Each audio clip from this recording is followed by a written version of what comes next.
رب اشرح لي رب اشرح لي صدري ويسر لي امري واحلل عقدة من لساني يفقهوا قولي. تو سب سے پہلے میری طرف سے سب کو السلام علیکم ورحمۃ اللہ وبرکاتہ. آج یہ پہلا لیکچر ہے میرا، اور یہ ہم یہاں پر پہلے پارے کا جو پہلے 5 رکوع ہیں اس کی کچھ تھوڑی سی تفسیر ہم پڑھیں گے انشاءاللہ.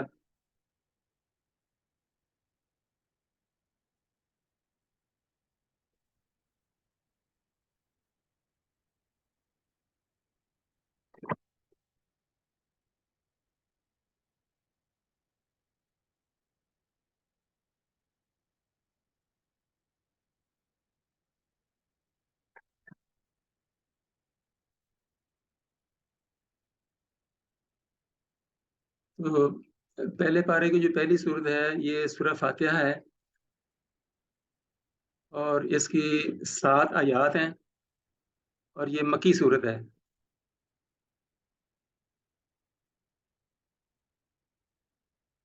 تو سب سے پہلے جب بھی قرآن پڑھنا ہو، اللہ کا یہ حکم ہے کہ آپ اعوذ باللہ من الشیطان الرجیم پڑھیں، اور پھر اس کے بعد کوئی سورت پڑھنی ہو شروع سے تو بسم اللہ الرحمن الرحیم پڑھنی چاہیے. بسم اللہ الرحمن الرحیم میں یہ 2 اللہ کی صفتیں ہیں، رحمان اور رحیم.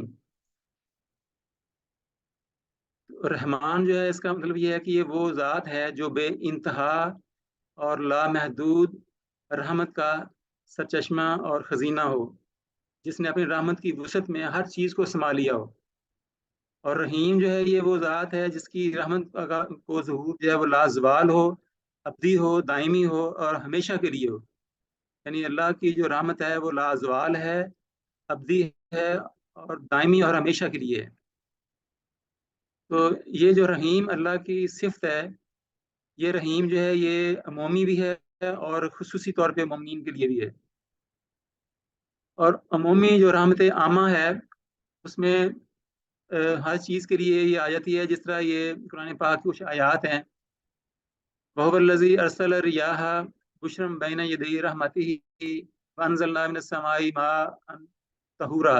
یعنی وہی ہے جس نے اپنی رحمت کی بارش سے پہلے ہواؤں کو خوشخبری بنا کر بھیجا، اور ہم ہی آسمان سے پاک صاف کرنے والا پانی اتارتے ہیں. تو اس میں یہ جو ہے یہ رحمت کا لفظ استعمال کیا گیا ہے. اس طرح وَهُوَ الَّذِي يُنَزِّلُ الْغَيْثَ من بعد ما قنطوا وینشر رحمتہ. اور یہاں بھی جو ہے نا یہ بارش کو یہ کہا گیا کہ مایوس ہونے کے بعد اپنی رحمت پھیلا دیتا ہے، یعنی بارش جو ہے یہ اللہ کی ایک رحمت ہے. اس طرح یہاں بھی رحمت اللہ کا لفظ استعمال ہوا ہے، اور اس میں یہ کہا گیا ہے کہ جو زمین ہے مردہ ہو جاتی ہے، اور جب بارش آتی ہے تو پھر زمین جو ہے وہ زندہ ہو جاتی ہے. تو اس طرح انسان کو بھی ہم نے زندہ کر لینا ہے. تو یہ رحمت کا لفظ یہاں بھی استعمال ہوا. اس طرح وَمِن رَحْمَتِهِ جَعَلَ لَكُمُ اللَّيْلَ وَالنَّهَارَ، دن اور رات کا آنا جانا، اور یہ جو سارا نظام قدرت ہے اس کو بھی اللہ نے رحمت کہا ہے. پھر یہ خاص مومنین کے لیے کچھ رحمت کے لفاظ استعمال ہوئے ہیں. یا ایھا الناس قد جاءتکم موعظۃ من ربکم وشفاء لما فی الصدور وہدی ورحمۃ للمؤمنین. یعنی اے لوگوں، بے شک تمہارے پاس تمہارے رب کی طرف سے نصیحت اور ان بیماروں کی شفا آ گئی ہے جو سینوں میں پوشیدہ ہیں، اور ہدایت اور اہل ایمان کے لیے رحمت بھی. اس طرح یہ رحمت کا لفظ یہاں بھی ہے. یہ ایک اور آیت ہے جس میں وَنُنَزِّلُ مِنَ الْقُرْآنِ مَا هُوَ شِفَاءٌ وَرَحْمَةٌ لِلْمُؤْمِنِينَ، یعنی قرآن کو مومنین کے لیے رحمت کا باعث کہا گیا ہے. اس طرح یہاں پہ ہے کہ هُوَ الَّذِي يُصَلِّي عَلَيْكُمْ وَمَلَائِكَتُهُ لِيُخْرِجَكُم مِّنَ الظُّلُمَاتِ إِلَى النُّورِ وَكَانَ بِالْمُؤْمِنِينَ رَحِيمًا. یعنی اللہ جو ہے وہ مومنوں کے ساتھ رحیم ہے. اس سے یہ ہے کہ رحمت اور مشیت میں ایک فرق جو ہے خاص طور پر سمجھنے کی ضرورت ہے. یعذب من یشاء ویرحم من یشاء والیہ تقلبون، کہ وہ جسے چاہتا ہے عذاب دیتا ہے، اور جس سے چاہتا ہے اس پر رحم فرما دیتا ہے، اور اسی کی طرف تم پلٹائے جاؤ گے. اس طرح یہ ہے یختص برحمتہ من یشاء واللہ ذو الفضل العظیم، یعنی اللہ جو ہے وہ بڑے فضل والا ہے، اور جسے چاہتا ہے اپنی رحمت کے ساتھ خاص کر لیتا ہے. تو یہاں سے یہ ظاہر ہوتا ہے کہ اللہ پاک جس کو چاہتا ہے اس پر اپنی رحمت کرتا ہے. تو یہاں ہمیں یہ سمجھنے کی ضرورت ہے کہ کیا اللہ پاک رینڈملی بعض لوگوں کو چن لیتے ہیں اور ان پر رحمت کر دیتے ہیں، یعنی کہ بغیر کسی قاعدے کلیے کے اور بغیر کسی کوئی اصول اور قاعدے کے یہ کام ہوتا ہے؟ اس طرح نہیں، قرآن پاک میں مختلف جگہوں پہ یہ آیتیں آئی ہیں جس میں بتایا گیا ہے کہ اللہ کی رحمت کن پر ہوتی ہے۔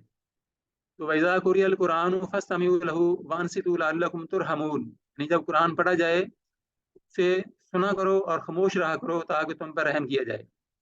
تو ان آیات سے واضح ہو جاتا ہے کہ اللہ پاک کا جو طریقہ کار ہے رحم کرنے کا، رحمت کرنے کا، وہ کس طرح کا ہے اور کن لوگوں پر اللہ پاک رحمت فرماتے ہیں۔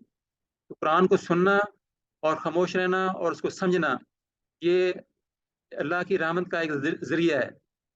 اس طرح هذا کتاب انزلناہ مبارک فاتبعوہ واتقوا لعلکم ترحمون، یہ قرآن جو برکت والی کتاب ہے اور ہم نے نازل فرمایا ہے، سو تم اس کی پیروی کیا کرو اور اللہ سے ڈرتے رہو تاکہ تم پر رحم کیا جائے۔ یہاں پہ اللہ کا رحم حاصل کرنے کے لیے یہ بتایا گیا ہے کہ تم اللہ سے ڈرو، تقوی اختیار کرو اور اس کتاب کی جو ہم نے نازل کی ہے اس کی پیروی کرو۔ اس طرح اطیعوا اللہ والرسول لعلکم ترحمون، اللہ کے اطاعت کرو، اللہ اور اس کے رسول کی اطاعت کرو تاکہ تم پر رحم کیا جائے۔ اچھا، یہ بے شمار آیات ہیں جن میں بتایا گیا ہے کہ رحمت جو ہے کس طریقے سے ہوتی ہے۔ تو یہ بھی ہے والمؤمنون والمؤمنات بعضهم اولیاء بعض یامرون بالمعروف ینہون عن المنکر ویقیمون الصلاۃ ویؤتون الزکاۃ ویطیعون اللہ ورسولہ، تو ان کے اوپر جو ہے اللہ کی رحمت ہوتی ہے، جو امر بالمعروف کرتے ہیں اور برائی سے روکتے ہیں اور نماز قائم کرتے ہیں، زکوٰۃ ادا کرتے ہیں اور اللہ اور اس کے رسول کی تابع داری کرتے ہیں۔ تو یہاں پر فرمایا گیا واقیموا الصلاۃ وآتوا الزکاۃ واطیعوا الرسول، نماز قائم کرو، زکوٰۃ ادا کرو اور اللہ کے رسول کی اطاعت کرو تاکہ تم پر رحم کیا جائے۔ انما فاصلحوا بین اخویکم واتقوا اللہ لعلکم ترحمون، کہ تم اپنے بھائیوں میں صلح کروا دیا کرو تاکہ تم پر رحم کیا جائے۔ جیسا یہ ایک لمبی آیت ہے، اس میں بڑی تفصیل سے لوگوں پر رحمت ہوتی ہے۔ اس طرح یہاں پر ہے فَأَمَّا الَّذِينَ آمَنُوا بِاللَّهِ وَاعْتَصَمُوا فَسَيُدْخِلُهُمْ فِي رَحْمَةٍ مِّنْهُ، یعنی جو لوگ اللہ پر ایمان لائے اور اس کے دامن کو مضبوطی سے پکڑے رکھا تو عنقریب انہیں اپنی خاص رحمت میں اللہ حاصل کرے گا اور فضل میں داخل فرمائے گا اور راستہ دکھائے گا۔ اس طرح یہ ہے فَأَمَّا الَّذِينَ آمَنُوا وَعَمِلُوا الصَّالِحَاتِ يُدْخِلُهُمْ رَبُّهُمْ فِي رَحْمَتِهِ، جو لوگ ایمان لائے اور نیک اعمال کرتے رہے ان کا رب انہیں اپنی رحمت میں داخل فرمائے گا۔ اس طرح یہ ہے کہ وَاكْتُبْ لَنَا فِي هَٰذِهِ الدُّنْيَا حَسَنَةً وَفِي الْآخِرَةِ إِنَّا هُدْنَا إِلَيْكَ قَالَ عَذَابِي أُصِيبُ بِهِ مَنْ أَشَاءُ وَرَحْمَتِي وَسِعَتْ كُلَّ شَيْءٍ۔ اس طرح ایک اور آیت ہے کہ جو لوگ ایمان لاتے ہیں اور تقوی اختیار کرتے ہیں اور اللہ کے رسول پر ایمان لاتے ہیں، یؤتیکم کفلین من رحمتہ، تو تمہیں رحمت کے اپنے دو حصے عطا فرمائے گا۔ اس طرح یہ ہے کل یا عبادی الذین اسرفوا علی انفسکم لا تقنطوا من رحمت اللہ، اے میرے بندو جنہوں نے اپنی جانوں پر زیادتی کر لی ہے تم اللہ کی رحمت سے مایوس نہ ہونا۔ یعنی جو لوگ اللہ کی نافرمانی کر بیٹھتے ہیں اور گناہ کر بیٹھتے ہیں، بغاوتیں کر لیتے ہیں اللہ کی، ان کو یہ ان کی امید ان کو دلائی گئی ہے کہ تم اللہ کی رحمت سے مایوس نہیں ہونا، اللہ پاک جو ہے وہ غفور رحیم ہے۔ ان الذین آمنوا والذین ہاجروا وجاہدوا فی سبیل اللہ اولئک یرجون رحمت اللہ، جو لوگ ایمان لائے اور انہوں نے اللہ کے وطن کو چھوڑ کر اللہ کی راہ میں جہاد کیا تو یہی لوگ ہیں اللہ کی رحمت کے امیدوار۔ اس طرح یہ قرآن پاک میں مختلف جگہوں پر بے شمار آیات ایسی ہیں جن میں یہ بتایا گیا ہے کہ اللہ کی رحمت کن لوگوں پر ہوتی ہے۔ تو اللہ کی رحمت جو ہے وہ حاصل کرنے کے لیے ہمیں ان تمام آیتوں کا بغور مطالعہ کرنا چاہیے، ان کو سمجھنا چاہیے اور پھر ان کے اوپر عمل کرنا چاہیے۔ پھر یہ بسم اللہ الرحمن الرحیم کی جو پوری تفصیل ہے یہ ہمیں سمجھ آتی ہے، ہمیں سمجھ اس طرح آئے گی، ہم اس کو رحمان اور رحیم کو اچھی طرح سمجھیں تو بہت ساری چیزیں جو ہمارے لیے کھل جاتی ہیں کہ ہمیں زندگی کیسے گزارنی ہے۔ پھر یہ سورج جو ہے اس میں کل 7 آیات ہیں اور اس کا کچھ حصہ جو ہے وہ اللہ کے ساتھ مخصوص ہے اور اس کا آدھا حصہ جو ہے وہ انسان کے ساتھ مخصوص ہے۔ تو پہلے ہے الحمدللہ رب العالمین، یعنی یہاں پر یہ انسان کو یہ تعلیم دی گئی ہے کہ جب آپ نے دعا کرنی ہے اللہ کے سامنے تو پہلے اللہ کی تعریف بیان کرنی ہے. یعنی یہ جو سورہ فاتحہ ہے یہ بیسیکلی ایک دعا ہے یہ، اور اس میں ایک دعا انسان کو سکھائی گئی ہے، اور وہ دعا یہ ہے اہدنا الصراط المستقیم، اے اللہ ہم کو سیدھا راستہ دکھا. تو اس دعا سے پہلے اللہ کی تعریف بیان کرنی ہے، اور یہ تعریف جو ہے یہ بیان یہ کی گئی ہے کہ الحمدللہ رب العالمین، تمام تعریفیں اللہ کے لیے ہیں جو سب جہانوں کا رب ہے، اور الرحمن الرحیم جو بڑا مہربان ہے، نہایت رحم والا ہے، اور قیامت کے دن کا مالک ہے. پھر یہ جو آگے آیت آ رہی ایاک نعبد و ایاک نستعین، اس میں یہاں پر انسان یہ اللہ کے سامنے یہ بیان کرتا ہے کہ میں خاص تیری ہی عبادت کرتا ہوں اور تجھ سے ہی مدد مانگتا ہوں. تو یہ اس طرح کا ایک طرح کا ایک استحقاق انسان واضح کرتا ہے اللہ کے سامنے کہ چونکہ میں آپ کے علاوہ کسی اور جگہ نہیں جاتا اور کسی اور کو اپنا معبود نہیں مانتا. جس طرح آپ دکان پر کچھ چیزیں لینے جائیں نا تو آپ وہ قیمت زیادہ مانگ رہے ہیں تو آپ اسے کہتے ہیں کہ ہم ہمیشہ آپ کے پاس ہی آتے ہیں، ہم کبھی کسی کے پاس نہیں گئے، راستے میں کتنی دکانیں آئی ہیں میں نے سب چھوڑ دی ہیں، صرف آپ کے پاس آئے ہیں. اس طریقے سے یہ وہ آیت ہے کہ ہم انسان اللہ کے سامنے یہ بیان کرتا ہے کہ میں صرف تیری ہی بات کرتا ہوں اور تجھ سے ہی مدد مانگتا ہوں. اور اس کا پھر عملی اظہار بھی ہونا چاہیے، یہ نہ کہ صرف منہ سے ہی کہنا ہے، اس کے اعمال بھی یہ ثابت کرتے ہوں کہ واقعی وہ اللہ کے علاوہ کسی کی بات نہیں کرتا اور اللہ کے علاوہ کسی سے مدد نہیں مانگتا. پھر یہ آگے یہ دعا ہے جو اس صورت میں یہ کی گئی ہے اہدنا الصراط المستقیم، اے اللہ ہم کو سیدھا راستہ دکھا. اور اس سیدھے راستے کی پھر اس کے بعد یہ وضاحت ہے کہ سیدھا راستہ کون سا ہے. صراط الذین انعمت علیہم، راستہ ان لوگوں کا جن کے اوپر تیرا انعام ہوا، غیر المغضوب علیہم، نہ کہ وہ راستہ جن پر تیرا غضب ہوا، ولا الضالین، اور نہ ہی گمراہ لوگوں کا راستہ. تو یہ سورج جو ہے یہ اس کی بڑی فضیلت ہے، اور اس کے بارے میں یہ آیا ہے کہ یہ یعنی یہ جو صورت ہے یہ ایسی صورت ہے جو کسی یعنی نہ تورات میں نازل کی گئی، نہ انجیل میں نازل کی گئی، اور نہ زبور میں نہ فرقان میں. یہ بار بار دہرائی جانے والی 7 آیتیں ہیں، اور یہ قرآن کی اساس ہے، اور بار بار یہ آیتیں دہرائی جاتی ہیں نماز میں بھی اور مختلف جگہوں پر. اور یہ سورہ فاتحہ جو ہے یہ نماز میں پڑھنا ضروری ہے، اس کے بغیر جو ہے نماز نہیں ہوتی. لا صلاۃ الا بفاتحۃ الکتاب، یہ حدیث ہے کہ کوئی نماز جو ہے سورہ فاتحہ کے بغیر مکمل نہیں ہوتی. تو سورہ فاتحہ پڑھنے کے بعد انسان جو مانگے اسے مل جاتا ہے، اور اس کے بعد آپ جو ہے وہ کہنا چاہیے.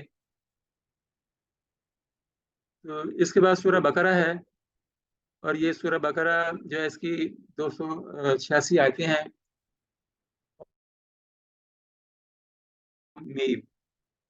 یہ حروف مقطعات میں سے ہے، اور اس کا جو مطلب ہے یہ اللہ ہی بہتر جانتے ہیں. بہرحال بعض مفسرین نے اس کے کچھ توجیحات کی ہیں، وہ کسی تفسیر سے پڑھی جا سکتی ہیں.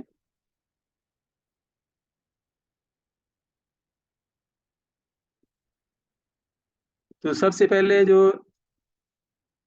کچھ آیتیں ہیں اس میں یعنی پہلی تقریباً 20 آیتیں جو ہیں اس میں 3 طرح کے مضامین ہیں، جس میں 3 گروہوں کی نشاندہی کی گئی ہے. انسان کے 3 گروہ جو ہیں ان میں سے کچھ گروہ جو ہے ایک گروہ جو ہے مومنین کا ہے، اور ایک کافروں کا ہے، اور ایک منافقین کا ہے. تو پہلی جو 20 آیات ہیں ان میں واضح طور پر ان 3 گروہوں کی نشاندہی کی گئی ہے.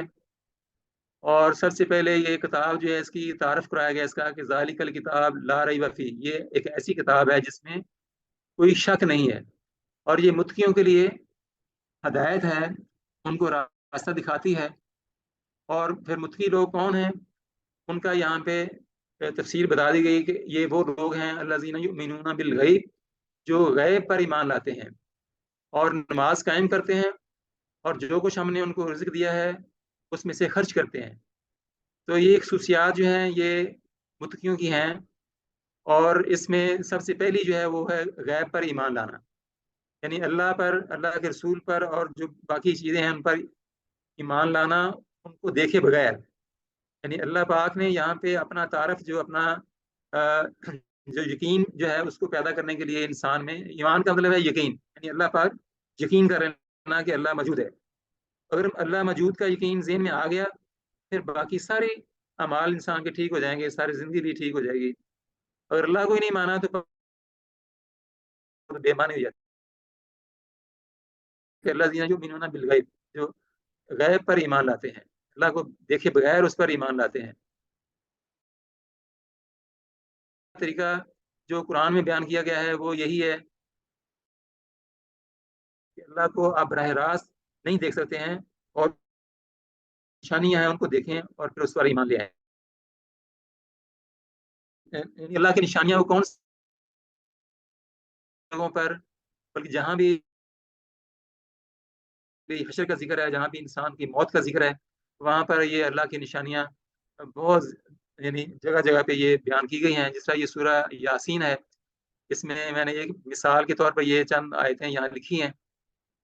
آیت اللہ الارض، اور ان کے لیے زمین ایک نشانی ہے. میتن، یہ مردہ ہوتی ہے. احییناہا، ہم اس کو زندہ کرتے ہیں. واخرجنا منہا حبا، اور پھر ہم اس سے غلہ نکالتے ہیں اور پھر تم اس سے کھاتے ہو. تو یہ زمین جو ہے یہ بیابان ہوتی ہے، ریگستان کی صورت میں ہوتی ہے، اور اس کو یہاں مردہ کہا گیا ہے.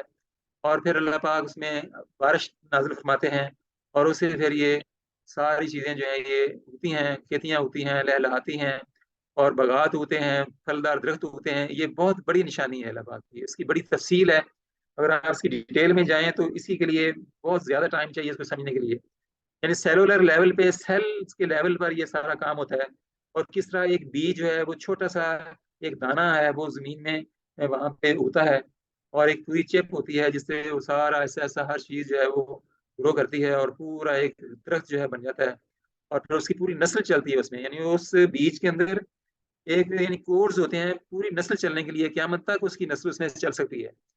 تو یہ ایک قریب اللہ کو پہچاننے کے لیے، اللہ پر ایمان لانے کے لیے ایک نشانی ہے.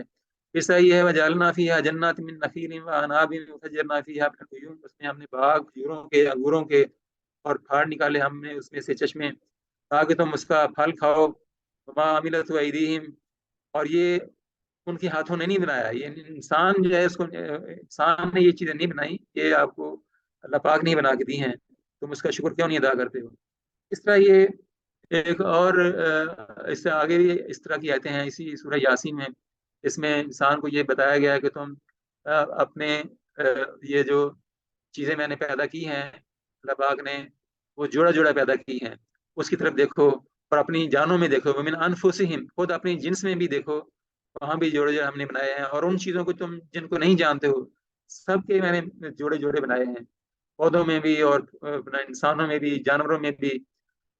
آیت اللہ اللیل، اور یہ رات جو ہے یہ تمہارے لیے ایک نشانی ہے، اور اس میں دن جو ہے اس میں سے ہم کھینچ لیتے ہیں، یکدم اندھیرا چھا جاتا ہے. پھر سورج جو ہے یہ ایک نشانی ہے. یہ تمام نشانیاں جو ہیں یہ اللہ پاک نے قرآن پاک میں بیان کی ہیں. ان کو سمجھ کر، ان کو پڑھ کر، اور پھر ہمیں اللہ پر ایمان لے کے آنا ہے. ایمان کیا ہوتا ہے، اس کی ایک مثال جو ہے وہ آپ اس کو سمجھیں. ایمان کو ہم ایک سمپل زبان میں یہ کہہ سکتے ہیں کہ اگر آپ یعنی یہ بجلی کی ساکٹ میں ایک ننگی تار لگا کر وہاں پہ کسی انسان کو کہیں کہ آپ اس کو ننگی تار کو پکڑ لو، اس میں کرنٹ موجود ہے، تو وہ کبھی بھی ضرورت نہیں کرے گا یہ کام کرنے کی. اس کو آپ آفر کریں میں تمہیں 1,00,000 روپیہ، 1,00,00,000 روپیہ، 1,00,00,000 روپیہ دے دوں گا، تو تب بھی وہ کبھی بھی تیار نہیں ہوگا اس کو ہاتھ لگانے، کیونکہ اس کا رزلٹ اس کو پتا ہے کہ اس کو تار کو ہاتھ لگانے سے اس کا انجام کیا ہوگا.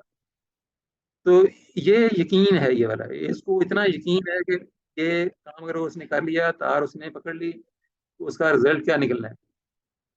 تو اسی طرح یہ ہمارا جو ہے اللہ پر یقین اتنا ہونا چاہیے کہ ہمیں کسی وقت بھی اس کو ہمیں بھول نہ پائے وہ، اور ہم اپنی زندگی میں ہر جگہ پہ اس کو ہمیشہ یاد رکھیں. اور اس کو یاد رکھنے کا طریقہ یہ ہے کہ ہم اس کے جو احکامات ہیں جو پڑھیں، سمجھیں، اس کو اپنی زندگی میں لے کے آئیں. اللہ کے رسول کی سیرت پڑھیں، صحابہ کرام کی سیرت پڑھیں، اور اس کو اپنی زندگی میں لے کے آئیں تاکہ ہم خودکیوں میں شامل ہو جائیں، اور کامیاب لوگوں میں ہمارا جو نا شمولیت ہو سکے قیامت والے دن. تو اس طرح یہ یہاں پہ جو بتایا گیا ہے کہ یؤمنون بالغیب، غیب پر ایمان لے کے آنا ہے اللہ پر. اور جو متقی ہیں وہ صلاۃ یعنی قیام نماز قائم کرتے ہیں، صلاۃ کو قائم کرتے ہیں، اور جو ہم نے رزق دیا اس پر وہ اس میں سے خرچ کرتے ہیں۔ اور یؤمنون بما انزل الیک کا، اور متقی وہ ہیں جو ہم نے آپ پر نازل کیا اس پر وہ ایمان رکھتے ہیں، وبالآخرۃ هم یوقنون، اور وہ آخرت پر بھی ایمان رکھتے ہیں۔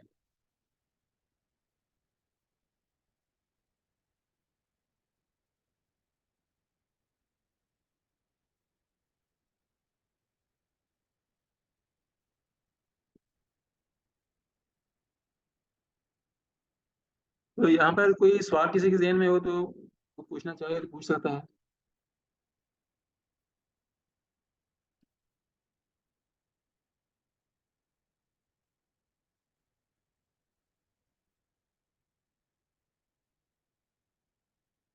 میں ابھی ایک اور سلائڈ شیئر کرنے لگا ہوں میرا۔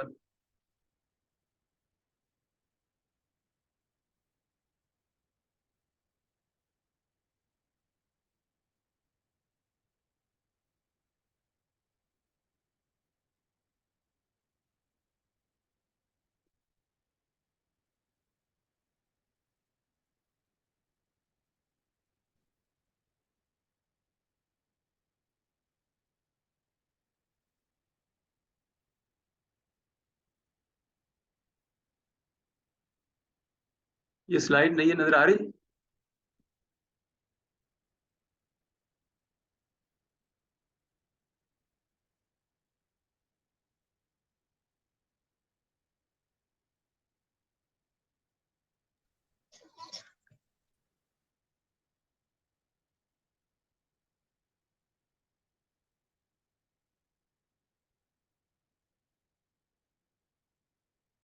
ہم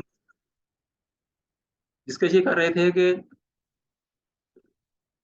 اللہ پاک نے یہاں پر تین طرح کے لوگوں کا بیان کیا ہے۔ کچھ لوگ وہ ہیں جو ایماندار ہیں، اور کچھ وہ ہیں جو منافق ہیں، اور تیسری قسم وہ ہے جو کافر ہیں۔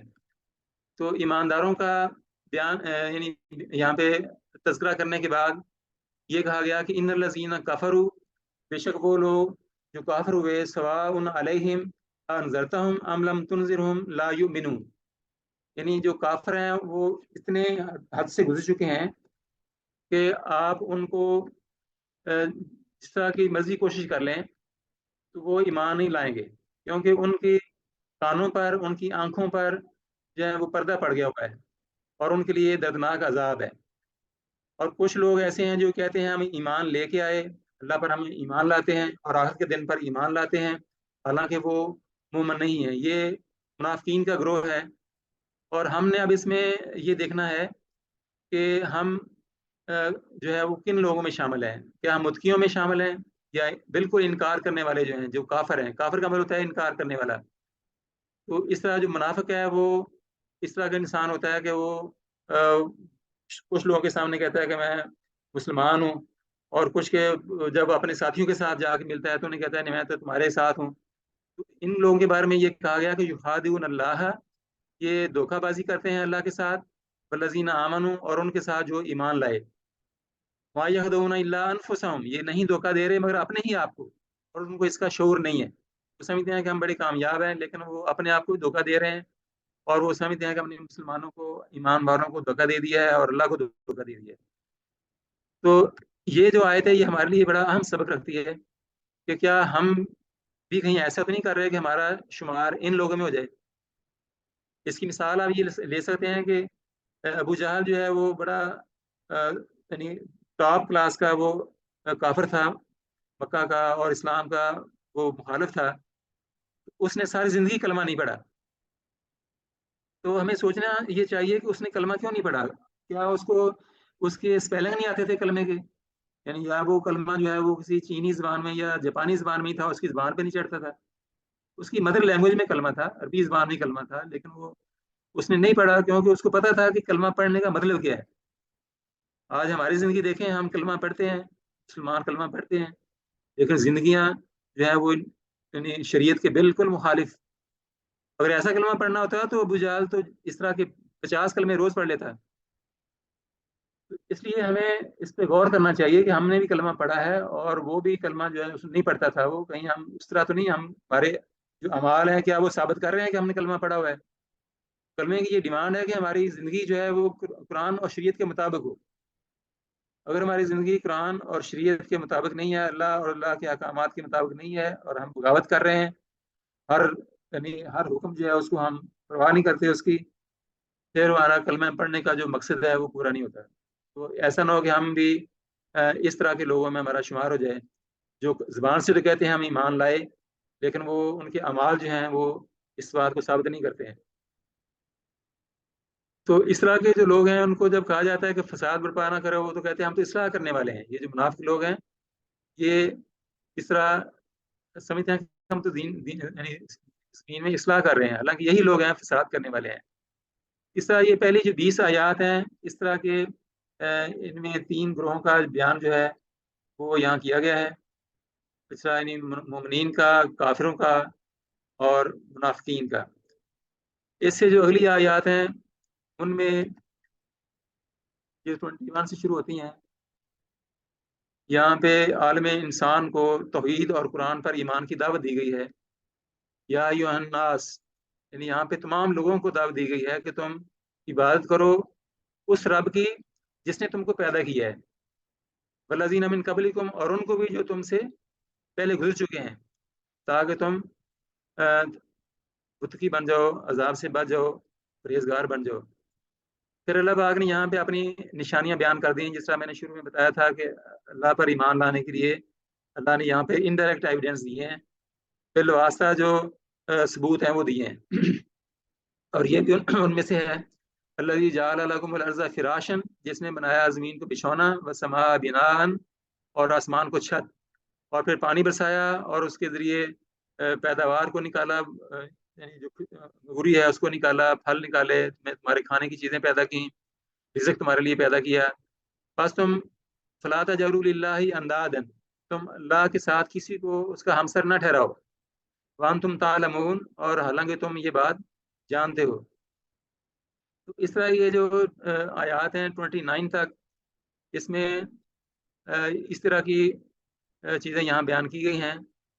سے یہاں پہ یہ بھی کہا گیا کہ عامل الصالحات بشر الذین آمنوا، خوشخبری دے دو ان لوگوں کو جو ایمان لائیں، عامل الصالحات، اور انہوں نے پھر نیک عمل کیے، ان کے لیے ہے ان لہم جنات تجری، ان کے لیے ہے جنت جس کے نیچے نہریں چلتی ہوں گی، کلما رزقوا منہا من ثمرۃ، ان کو دیا جائے گا ان باغوں میں کوئی پھل، تو وہ کہیں گے قالوا ھذا الذی رزقنا، یہ تو وہی ہے جو پھل ہمیں مل چکا ہے اس سے پہلے، تو بھی متشابہا، کیونکہ ان کو اس طرح کے متشابہ پھل دیے جائیں گے، ولہم فیہا ازواج مطہرہ وہم فیہا خالدون، اس میں وہ ہمیشہ رہیں گے۔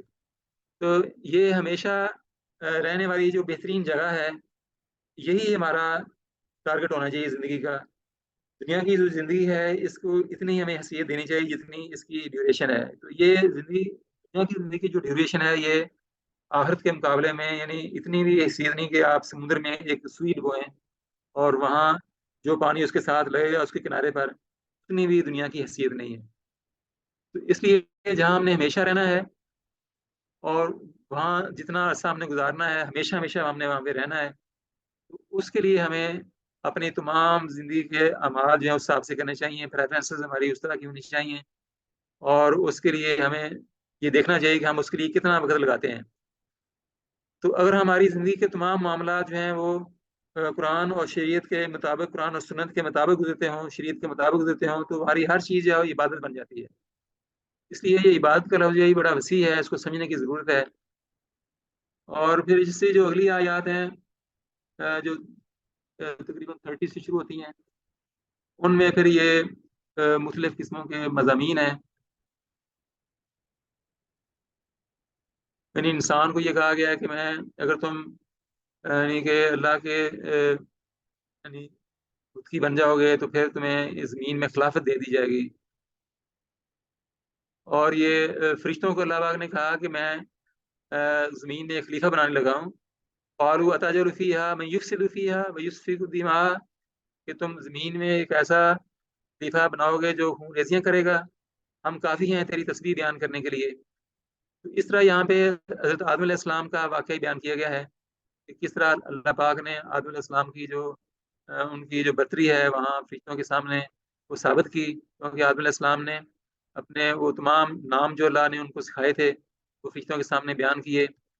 پھر اللہ پاک نے آدم علیہ السلام کو کہا کہ یہ آپ یعنی فرشتوں کو یہ کہا کہ تم آدم علیہ السلام کو سجدہ کرو، تو سب نے سجدہ کر دیا، لیکن ابلیس نے، جس کو ہم شیطان کہتے ہیں، اس کا اصل نام ابلیس ہے، اس نے سجدہ نہیں کیا، انکار کیا اور تکبر کیا، اور وہ کافروں میں سے ہو گیا۔ تو یہ ہمیں یہاں سے یہ سبق ملتا ہے کہ ہم جو ہے تکبر بالکل جو ہے وہ اللہ کو بھول نہیں ہے، کسی قسم کا بھی ہم نے تکبر نہیں کرنا زندگی میں۔ اور اس کے بعد آدم علیہ السلام کو یہ کہا گیا کہ تم اور تمہاری بیوی یہ جنت میں رہو، فلا تقربا هذه الشجرۃ، اس درخت کو آپ نے ٹچ نہیں کرنا، اگر یہ کام کر لیا تو تم ان فتکونا من الظالمین، تم ظالموں میں سے ہو جاؤ گے۔ تو شیطان نے ان کو پھسلا دیا اور پھر انہوں نے اس درخت کو ٹچ کر لیا، اس کا جو پھل تھا وہ کھا لیا۔ تو اللہ پاک نے پھر جنت سے وہاں سے نکال دیا، اور پھر وہ زمین پر بھیج دیا اللہ پاک نے آدم علیہ السلام کو، ان کی بیوی کو۔ تو فتلقا آدم من ربہ کلمات، پھر سیکھے آدم علیہ السلام نے اپنے رب سے کچھ کلمات، فتاب علیہ، تو توبہ قبول کی اللہ نے، ان کی توبہ قبول کر لی، کیونکہ وہ توبہ قبول کرنے والا ہے، بڑا معاف کرنے والا ہے اور رحم کرنے والا ہے۔ تو یہ واقعہ جو ہے یہ ہمیں یہ سکھاتا ہے کہ اگر ہم سے بھی کوئی غلطی ہو جائے، ہم گناہ کر بیٹھے ہیں، تو ہمیں اللہ کی طرف رجوع کرنا چاہیے، ہمیں توبہ کرنی چاہیے، اور وہ جو دعائیں ہیں قرآن پاک میں، نبیوں کی دعائیں ہیں اور بھی دعائیں یہاں پہ کافی ہیں، ان کی مدد سے ہمیں اللہ پاک سے توبہ کرنی چاہیے، اپنی اصلاح کرنی چاہیے، کیونکہ توبہ اور اصلاح سے ہی ہمیں اللہ پاک کی رحمت جو ہے وہ حاصل ہو سکتی ہے، اور اللہ پاک کی رحمت جو ہے وہی ہمیں کامیاب کرے گی، اللہ پاک کا فضل جو ہے وہی ہمیں کامیاب کرے گا اور جہنم سے بچائے گا اور جنت میں ہمیں لے کے جائے گا۔ تو ہمارا جو ٹارگٹ ہے وہ تمام معاملات کا وہ یہی ہونا چاہیے کہ ہم نے یہاں دنیا سے جانے کے بعد کامیابی حاصل کرنی ہے۔ تو کامیابی جو ہے وہ قرآن میں کامیاب کس کو کہا گیا ہے کہ کامیاب وہ ہے جو جہنم سے بچ گیا اور جنت میں داخل ہو گیا، وَأُدْخِلَ الْجَنَّةَ فَقَدْ فَازَ، بس وہ کامیاب ہے جو آگ سے بچ گیا اور جنت میں داخل ہو گیا۔ تو یہ چیز ہمیں ہر وقت ذہن میں رہنی چاہیے، اور ہمارے تمام معاملات جو ہیں وہ ہر وقت ہمیں ان کو اس طریقے سے گزارنا چاہیے کہ ہمیں اللہ کے احکامات جو ہیں وہ کسی طریقے سے بھی وہ یعنی ان کی مخالفت نہ ہو۔ دنیا کا ہر کام ہم اس طریقے سے کریں کہ ہم دین کے معاملات بھی ساتھ ساتھ ہم اس کو کر سکیں، اور دنیا کے معاملات جو ہیں وہ شریعت کی خلاف ورزی میں نہ کریں، تاکہ ہم دنیا میں بھی کامیاب ہو سکیں اور آخرت میں بھی کامیاب ہو سکیں۔ اللہ پاک سے دعا ہے کہ اللہ ہمیں عمل کی توفیق دے، ہمیں کامیاب کرے دنیا میں بھی اور آخرت میں بھی، اور وہاں پہ ہمیں جب پوری دنیا کے سامنے ہمارا اعلان ہوگا کہ فلان جو ہے وہ کامیاب ہو گیا، ہمارا اعمال نامہ دائیں ہاتھ میں مل گیا، تو کتنی بڑی خوشی کی بات ہوگی، اور جہنم سے بچ جائیں گے، جنت میں داخل ہوں گے، تو یہی بڑی کامیابی ہے۔ اللہ سے دعا ہے کہ اللہ ہمیں یہ کامیابی عطا فرمائے۔ سبحانک اللہم و بحمدک، اشہد ان لا الہ الا انت، استغفرک و اتوب الیک۔ کوئی سوال یہاں پر ہو تو آپ کر سکتے ہیں۔